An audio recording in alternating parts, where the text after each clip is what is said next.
Hello, everybody. Well, I am officially addicted to the filters. That's where we're at. I tried to go en natural, and it just wasn't working for me. So, get used to the filters for the unforeseeable future. I have some things I want to talk about today. I want to talk about my new podcast. Excited about that. I want to talk about just being your true, authentic self. Right? Haven't talked about that in a while. And then we'll just kind of see where the conversation heads. So I started a podcast. If you haven't gotten the memo yet, it's called a Cult of Misfits. It's on Spotify and YouTube, and it's basically everywhere. Everybody's talking about it. I don't know if you've heard yet. But it's just a place where I talk about just weird spiritual shit that I like talking about. I feel like there isn't really a place for, quote unquote spiritual people to kind of gather together and talk about manifestation and raising your vibration. And so I felt led to start the cult. And so right now it's in podcast form. That's where it's starting. And then we'll just kind of see where it leads from there. Eventually, I'd love to be talking in front of all of you in person or on stage or something of that nature. So baby steps. We're starting out with the podcast. So I've already knocked out 3 episodes for those of you that haven't checked it out. The first episode was about stepping outside your comfort zone. This is a perfect example of me stepping outside my comfort zone, is recording these Instagram live videos, right? And doing the podcast. So here we are. I like to practice what I preach. And so for those of you that are maybe being nudged to step outside of your comfort zone, check out the podcast.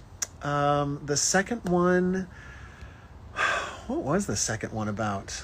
It was a real good one, obviously, because I can't remember what it was about. So let's fast forward to the third one that I just did. This is a real winning endorsement to my podcast, guys. I can't even remember what I was talking about. But in all fairness, there's a lot of marijuana involved. So there might be some missing pieces there, guys. The third one I talk about aliens. Talk about, the congressional hearings here and in Mexico, and those cute little mummified mummies in Mexico that everybody's talking about, right? Talk about the Anunnaki and the Pleiadians and all the fun stuff. Boy, I really wish for the life of me I can remember what the second one was. Guys, if I were you, I would just skip the second one. It doesn't sound like it was a real winner. But when I talk about authenticity, as I'm recording these podcasts, I feel like they always have to have a subject, a topic, right? Because that's what everybody else does. Successful podcasts, the model, the template will tell you to, have a little intro, have some music, have a topic to discuss and to talk about. And I've already done 3 of them, like I said. Well, really 2. The third one doesn't count because it's obviously garbage. But I got a super dry mouth. Stand by.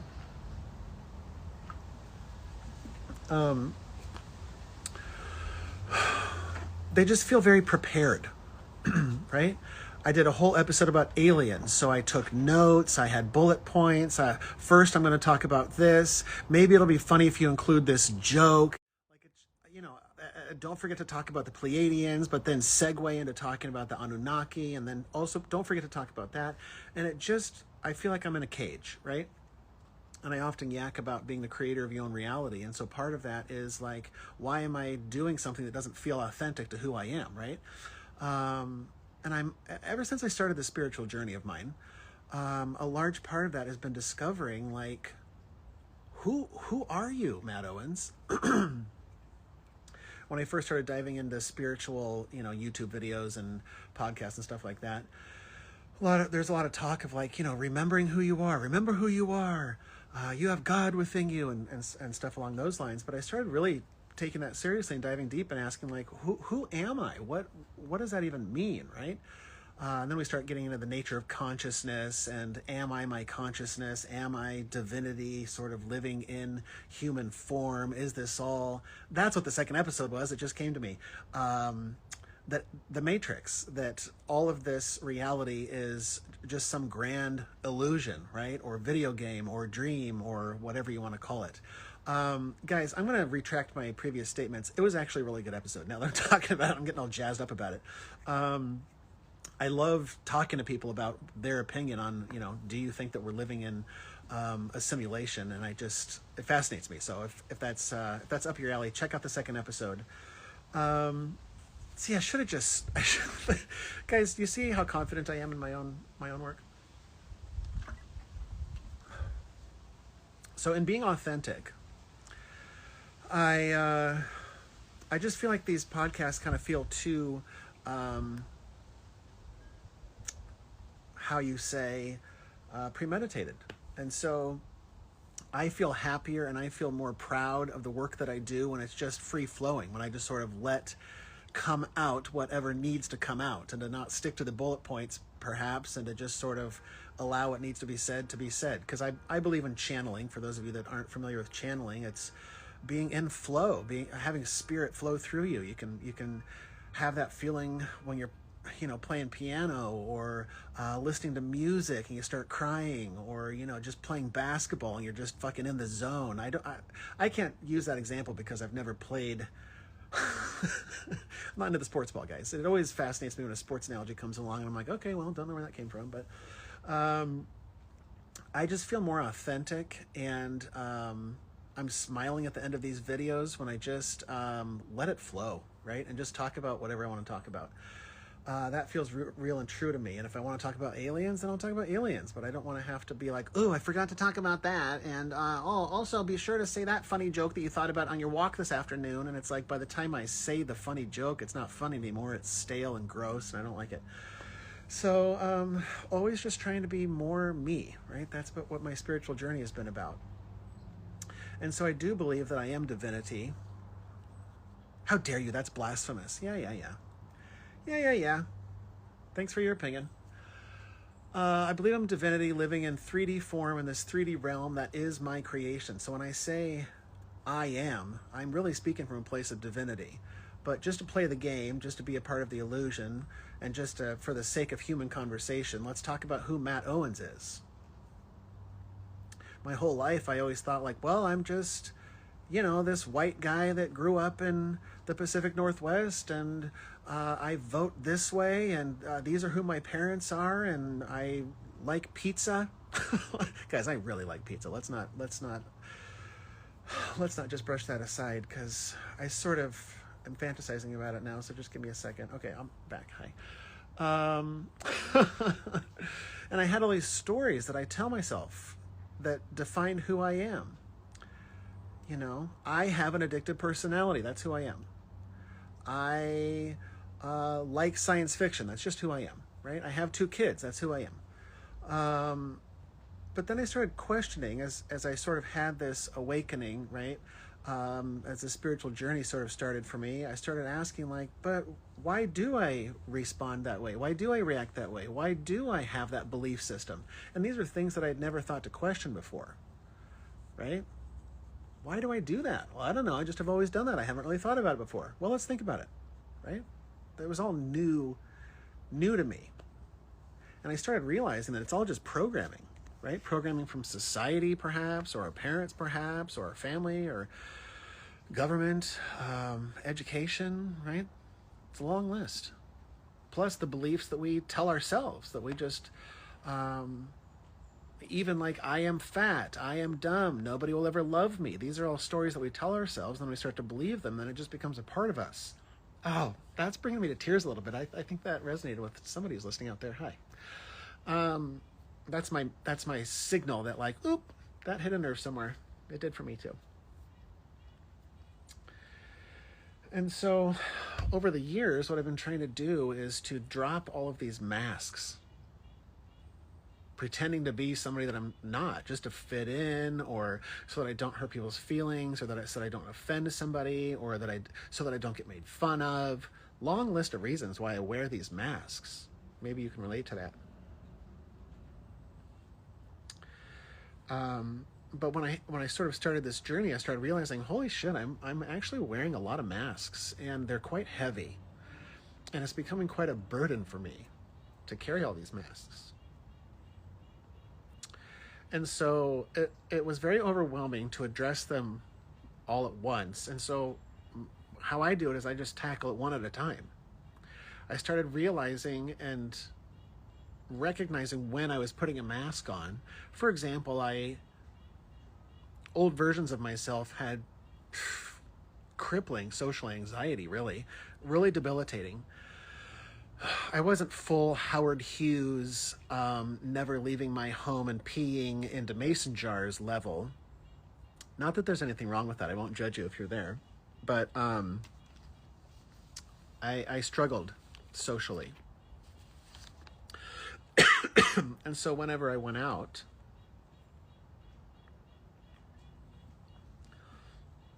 I always felt the need to drink alcohol. That's a mask. Make myself more fun, make myself more calm, make myself who I'm not right now, because I'm not any of those things. I'm nervous and scared and anxious. That's what I was at the time, and I was trying to mask and cover those feelings that just wanted to be heard. That's okay. So that was one mask. Smoking weed is another mask. Just doing things that I don't want to do out of obligation. That's a mask, right? Pretending to be interested in something or talk, like just small talk and shit. Like when I don't like small talk, why am I doing that? That's a mask. Got to fit in socially. Don't want to hurt people's feelings. Don't want to offend anybody. Started questioning that too.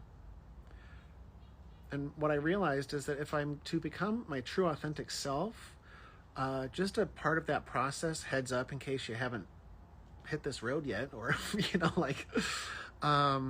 going to lose a lot of people in your life because they're going to be real offended, because they're going to prefer the old versions of you, perhaps. They're going to be offended by the new you, taking off these masks, being who you truly are, because it is going to hurt people's feelings and offend people. Inadvertently, right? But my belief is that I'm not responsible for other people's emotional reactions. Sorry, that's yours, friend. Sorry. And telling that to people I've lost a lot of people in my life because of that. And that wasn't meant to be, obviously. And I mourned it. That's all right. New chapters. Right? As I evolve and change, as the light within me grows, as my consciousness expands, however you want to phrase it, all of the above, people in my life may not be at that new frequency, that new place that I'm at. It's not better than, less than, none of that.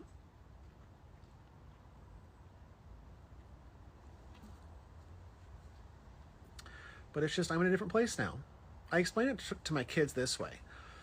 I said, you know how you're not really friends with some of the guys that you were friends with in kindergarten?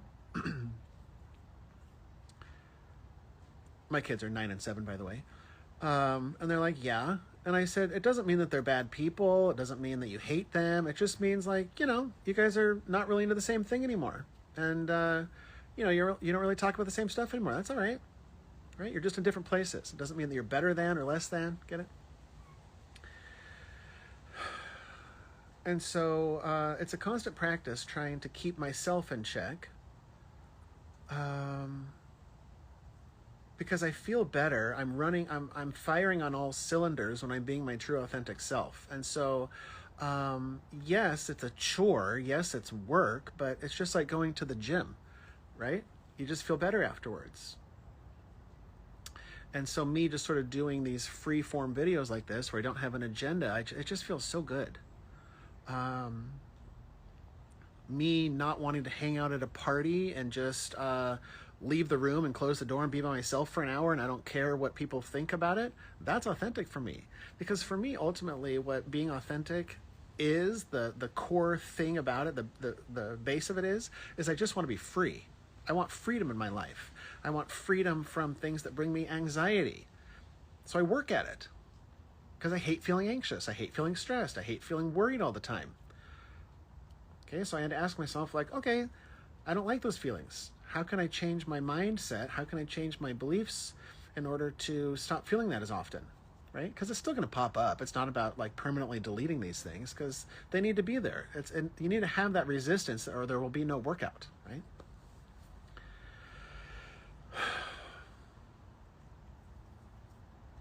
It's a good conversation. I'm liking it. this is sort of the style that I want to take to the podcast for the next episode.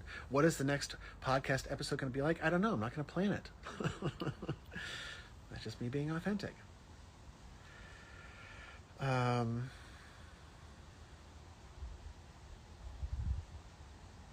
Yeah. For me, I smoke weed, and part of being authentic was not being embarrassed to smoke weed around people that would judge me, theoretically, or letting people know, like, admitting to my parents that I smoke, like that sort of thing. It's like, that's me being the true authentic me. And it is so freeing to just be yourself around people. And I don't know about you, but my whole life, I hadn't been myself around people.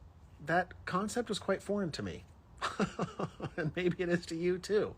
But I'm telling you from the other side, from somebody who's gone through it, and it's not fun, it's not easy, it's extremely difficult and challenging, but it's ultra rewarding, just FYI. And it's never ending, FYI. It's not like I'm up here on the mountaintop going, hey guys, I've achieved enlightenment, and you guys are all fucking suckers because you don't know how to... No. In creating the new podcast, I was thinking about creating this new aspect of myself, Master Omega, and trying to make almost like a character. And I was kind of just playing around with these ideas, just playing around creatively, right? And there still may be a Master Omega on the horizon, but it just didn't feel right at the time. But I started thinking that I don't want to be called the Master because I don't feel like the Master, right? I feel in many ways more free than previous versions of myself. But being the Master is also being the student, as the Kung Fu movies would tell you, or Yoda would tell you, right? That the Master is the student. Because it's a never-ending process of just discovering more about yourself, discovering why you tick, why you do this or that, why you're afraid of certain things, past traumas, all of these things. And I've fallen so much. It's gonna bring me to tears. I've fallen so much more in love with myself on this journey. Because I spent my whole life, my whole adulthood really, up until like the last 5 or 6 years or whatever, just really hating on myself. I really didn't like who I was. And I put on a good show. I acted very confident, but on the inside, no, I hated myself. I beat myself up a lot. I've been working very hard because I believe that our words are powerful, that our minds and our thoughts and our emotions and our beliefs create our reality, literally. So I've been real careful with what I say. Previous versions of myself would say, I'm an addict. I have a problem with addiction. It runs through my family. It's genetic. There's nothing I can do about it. I'm just an addict. That's hard. That's my burden in life. But I started shifting, as I've done with many things in my life, I started shifting that perspective and saying, why am I chaining myself to that? I want to be free, and yet I'm enslaving myself with these words like, I am an addict, I have a problem. And so I spent my entire adulthood struggling with addiction, with just all of the things. Those of you that know me or have listened to previous videos, it's like just anything and everything I'll just latch onto, right? And I know that it's not the drugs or the alcohol or the food or whatever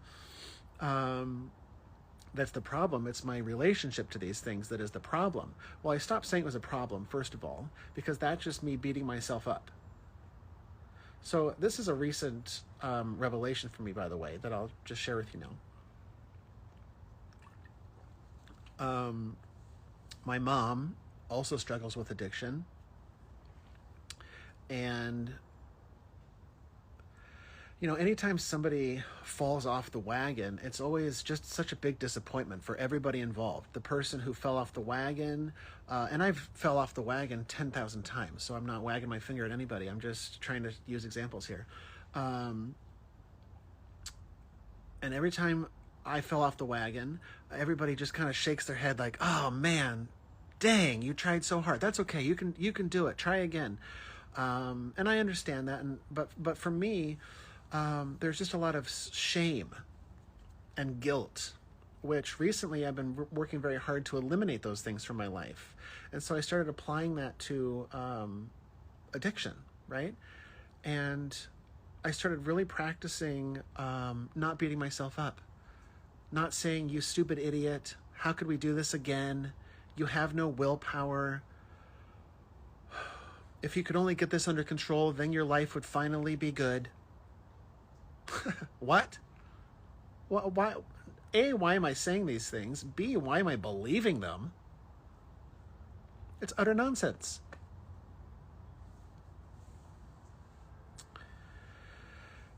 And so I had to just practice not saying those things. And it takes a while. Don't beat yourself up when you do a bad job at it, okay? Try again. You got this. Come on, big guy. That's just a little pep talk for myself. Okay, that's fine. You got this. And then you just do it a little bit less. Maybe I beat myself up 10 times a day.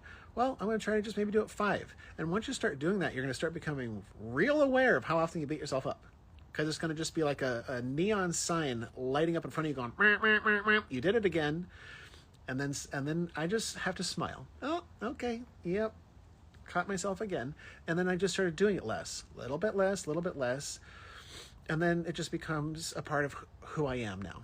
Right? The newest version of me. And the thing about it is I'm always changing. I'm always evolving. I'm always...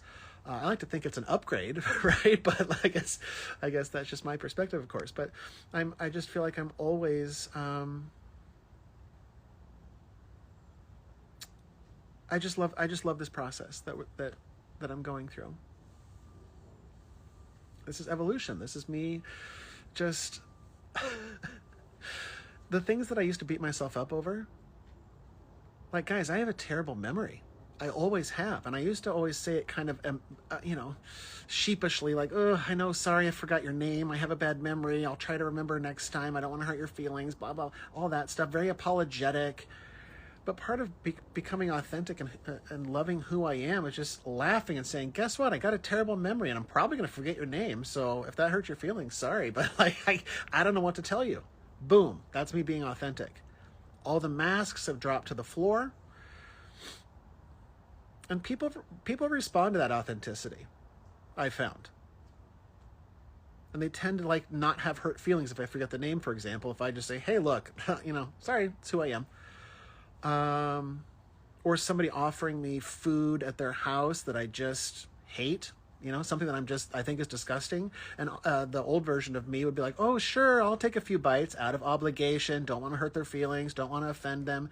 Now I'm just like, no, thanks. Not into that. But it looks real good. But not my thing. But thank you anyways. I think people respect that.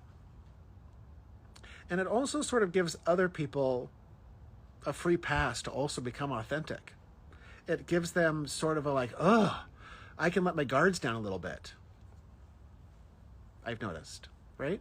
When you talk to somebody that's just super authentic and they just just lay everything out there in the open for everybody to see, vulnerability is what the key word here is. Being authentic is being vulnerable to me. And I found that when I'm more vulnerable and I'm more authentic, people tend to let their guards down. Because it's so exhausting holding those guards up all the time. I know, because I've held my guards up my whole life. Right? And it's exhausting. And it feels so good to let some of those down, right? To just take a breather. And then when you let a couple of your guards down, you're like, well, that felt good. Let's see if we can work on taking a couple more guards down and be a little more authentic and be a little more vulnerable, right? Baby steps. We're taking baby steps today. I am the master of baby steps. I'll say that. I try to take these leaps and bounds, and I just fall flat on my ass. And I just have to remember, no, nice try, buddy. Got to do baby steps. And then we get there, right? Slow and steady wins the race. I always try to get ahead of myself. I always try to rush through the process. There's always a process.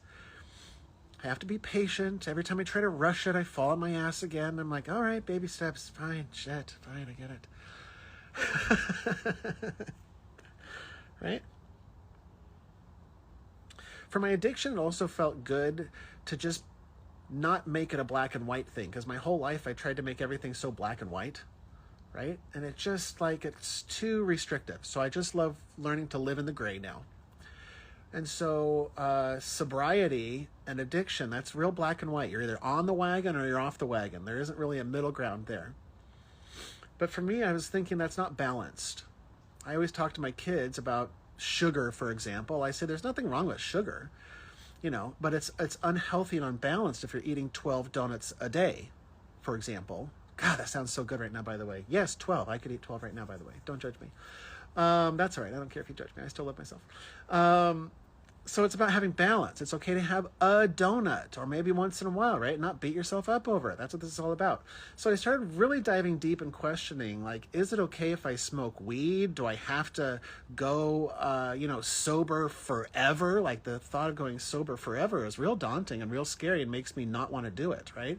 So I started playing with the idea of, like, is it okay if we can just, like, put a pause on this? Just do a little reset, or just take a break, right? And I was like, oh, I hadn't thought of that before, because my personality, I'm just like, I'm all in. It's all or nothing. I'm either like smoking 2 packs a day, or I'm not smoking any. Like, there's no in between for me. Old versions of myself. But the new version of me is learning to find balance, right? Temperance. That's a new word for my vocabulary that I've been hearing a lot. Temperance, just being balanced. And so what I've been playing with is smoking weed, for example, but it's not just weed. It's overeating and sugar and just the alcohol, and the list is very long, right? And it's just playing with balance. And when my body feels shitty, it's like, that means it's time to take a break. And learning and practicing to actually listen to your body and do it. And I'm real slow at the uptake, okay? Maybe you are too. I'm real slow at the uptake. And it takes a lot of practice to get used to listening to my body, and I'm still not even there yet, right? Like, but it's just baby steps. Learning to say, you know what, let's just put a pause on it. Maybe a day, maybe 2 days, just feel it out. It doesn't have to be like, okay, we're doing this for a week, and if I fail, I'm a piece of shit, and I'm never doing this again. Just all that nonsense. So I'm just like, well, let's just play it one day at a time. Let's just do that, right? And that feels much better for me. It's less stressful. It's less like, oh, I gotta quit. I got all these people that are counting on me and are cheering me on. And if I don't, like, oh, that's stressful. I don't like that one bit. And of course, this may not work for everybody, but I'm really playing with it lately and feeling real good. So, putting a pause on things, taking a break with things, coupled with not beating myself up, not feeling guilty, none of that nonsense, then I have nothing to worry about. If I shut the voice in my head up and I'm not beating myself up and I'm learning to just do it in increments, then, like, what's the problem here? And I'm feeling good. I'm feeling so good. And I'm still learning to listen and find that balance and that swing of that pendulum, right? But it feels good because I haven't felt balanced my whole life. And it's a new concept for me in these last couple of years. And the more that I really slide into that balance, it's just like, ooh, this is nice. This feels nice, right? That voice in my head isn't yakking all the time. I love the voice in my head because if it wasn't there, there'd be no resistance. I couldn't grow and learn if everything was just simple and easy, right? Right? That's what I'm telling myself. Like, God, I hope so. But I have to remind myself, this is a new epiphany for me as well, that there is no best version of myself. I like to think that there's my belief system is that I believe that we have a higher self, our spirit, a version of us, a version of God. I don't know, call it whatever you want, but there's something up there that's better than me. This Matt Owens flesh version down here on the earth plane. But I've really been, as I say, I question everything, guys. I look into, why do you believe that? Let's reanalyze that. It's just, I just always like to know where I'm at with these things. And so I started thinking, like, a higher version of me would imply that there's a better version of me, implying that the version of me right now is imperfect, which goes against my core belief system that I am divinity living in human form. Ooh,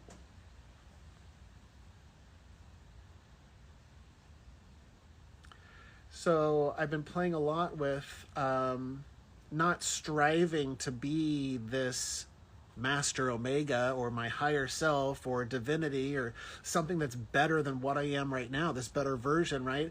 Man, I wish I was sober, then I would be perfect. Man, I wish that I was better at this or not so self-reliant. Just whatever you're beating yourself up over, thinking that there's a better version of yourself around the corner. Oh, this is bringing me to tears. This is good shit.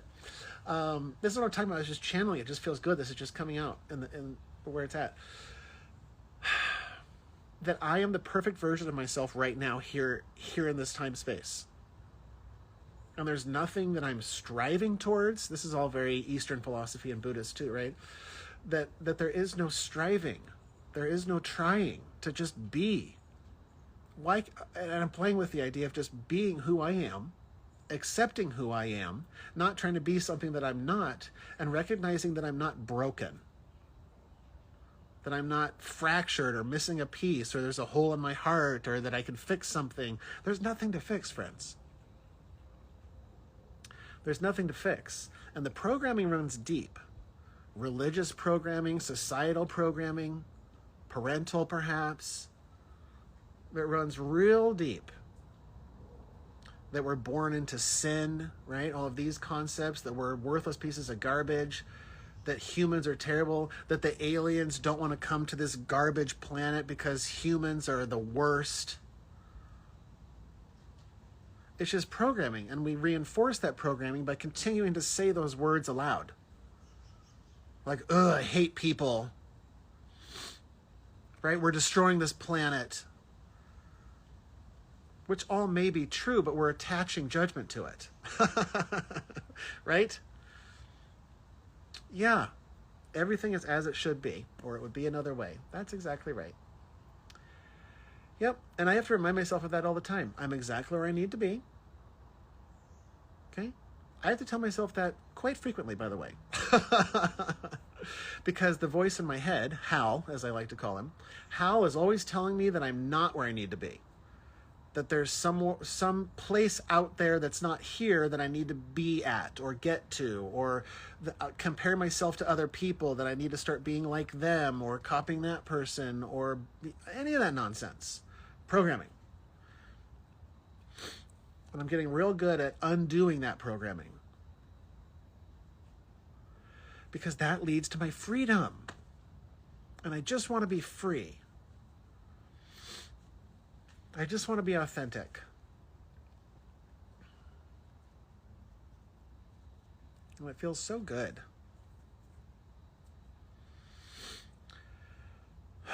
Well, this was fun. I just like that it doesn't feel like there has to be an agenda. And of course, this is just my voice in my head telling me, like, we got to talk about this and talk about that. And it's like, no. No, we're just going with the flow. Okay? That's how we roll. That's how we roll. So if you haven't checked out the podcast, swing over there. Check it out.